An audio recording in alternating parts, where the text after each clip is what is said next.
अस्सलामुअलैकुम बच्चों, कैसे हैं आप सब। आज हम पढ़ेंगे चौथी जमात का सबक नंबर 9, जिसका नाम है शहीद भगत सिंह।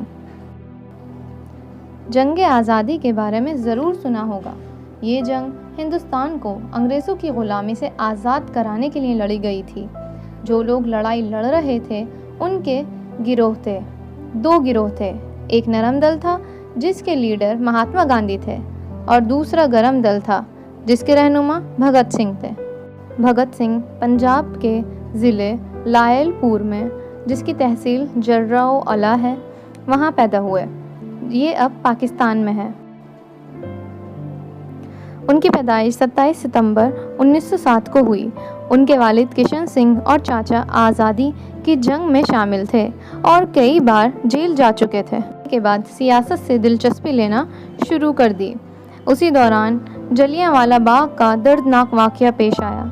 भगत सिंह ने अमृतसर जाकर जलियांवाले बाग ज़मीन देखी, जहां सैकड़ों बेगुनाहों का खून बहा था।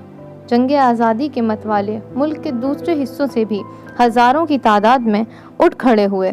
भगत सिंह ने उनसे राब्ता कायम किया। ये नौजवान अंग्रेज़ों से हर सतह पर मुकाबला करने के लिए तैयार थे।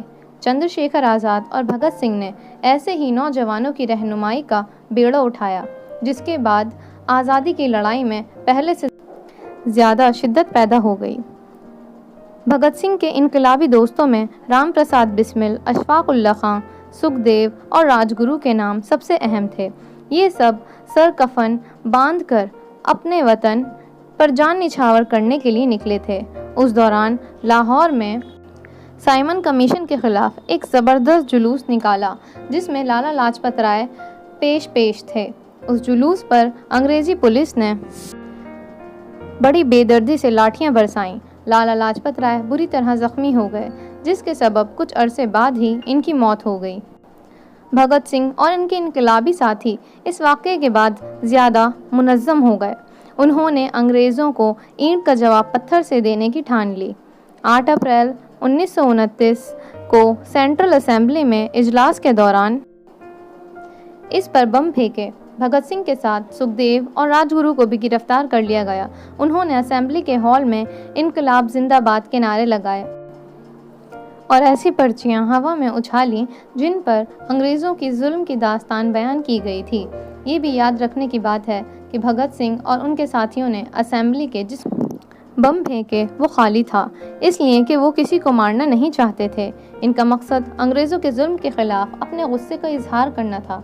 इसके बावजूद अंग्रेज़ों ने इन पर मुकदमा चलाया और तीनों साथियों को सेंट्रल जेल में 23 मार्च 1931 को शाम 7:15 पर फांसी दे दी गई।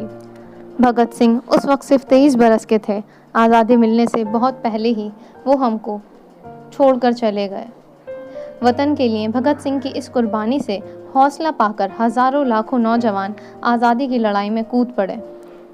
आज हम आज़ाद मुल्क के शहरी हैं। जंग आज़ादी के हज़ारों मतवालों ने हमारे लिए अपना सब कुछ निछावर कर आज़ादी का ये तोहफ़ा हमें दिया। जब वो शहीद हुए तो इनके माँ बाप और इनके दादा जिंदा थे। भगत सिंह उम्र में सबसे छोटे थे, लेकिन इनका कारनामा सबसे बड़ा था। उन्होंने अपने वतन पर जान देकर अपने ख़ानदान का ही नहीं बल्कि पूरे मुल्क का नाम रोशन कर दिया। इसको मर कर भी अमर होना कहते हैं। जान से उठ गए, लेकिन हर एक हिंदुस्तानी के दिल में इनकी याद हमेशा ज़िंदा रहेगी। तो बच्चों, यहाँ हमारा ये सबक मुकम्मल होता है। उम्मीद है आपको अच्छे से समझ आया होगा। शुक्रिया।